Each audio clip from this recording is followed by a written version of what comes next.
same good counsel.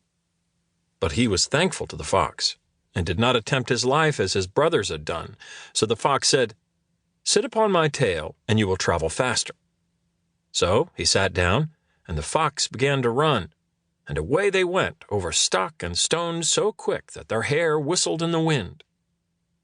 When they came to the village, the son followed the fox's counsel, and without looking about him went to the shabby inn and rested there all night at his ease.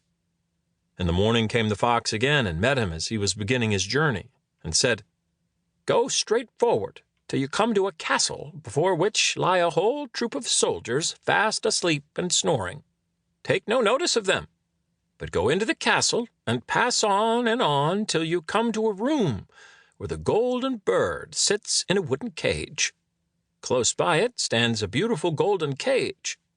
But do not try to take the bird out of the shabby cage and put it into the handsome one, otherwise you will repent it."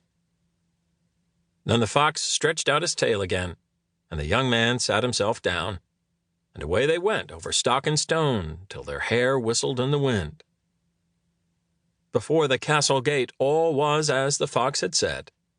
So the son went in and found the chamber where the golden bird hung in a wooden cage, and below stood the golden cage, and the 3 golden apples that had been lost were lying close by it. Then thought he to himself, "It will be a very droll thing to bring away such a fine bird in this shabby cage." So he opened the door and took hold of it and put it in the golden cage. But the bird set up such a loud scream that all the soldiers awoke, and they took him prisoner and carried him before the king. The next morning the court sat to judge him, and when all was heard, it sentenced him to die unless he should bring the king the golden horse which could run as swiftly as the wind. And if he did this, he was to have the golden bird given him for his own. So he set out once more on his journey, sighing and in great despair, when on a sudden his friend the fox met him, and said, "You see now what has happened on account of your not listening to my counsel? I will still, however, tell you how to find the golden horse, if you will do as I bid you. You must go straight on till you come to the castle, where the horse stands in his stall. By his side will lie the groom, fast asleep and snoring. Take away the horse quietly, but be sure to put the old leathern saddle upon him, and not the golden one that is close by it."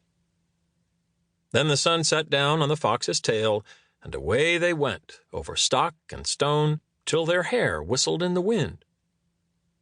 All went right, and the groom lay snoring with his hand upon the golden saddle. But when the son looked at the horse, he thought it a great pity to put the leathern saddle upon it. "I will give him the good one," said he. "I am sure he deserves it."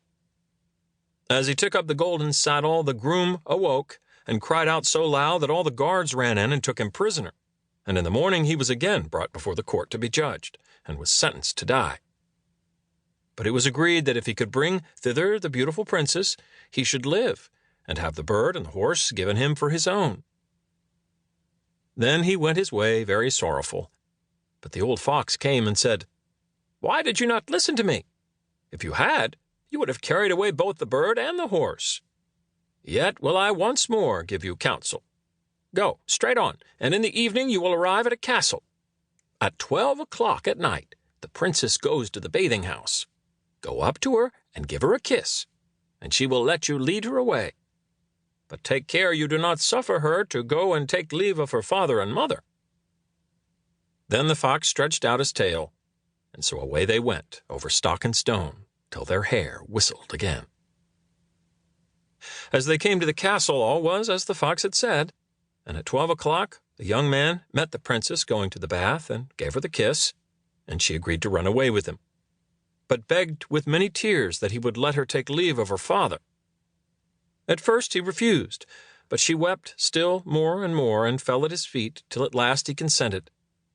But the moment she came to her father's house, the guards awoke, and he was taken prisoner again.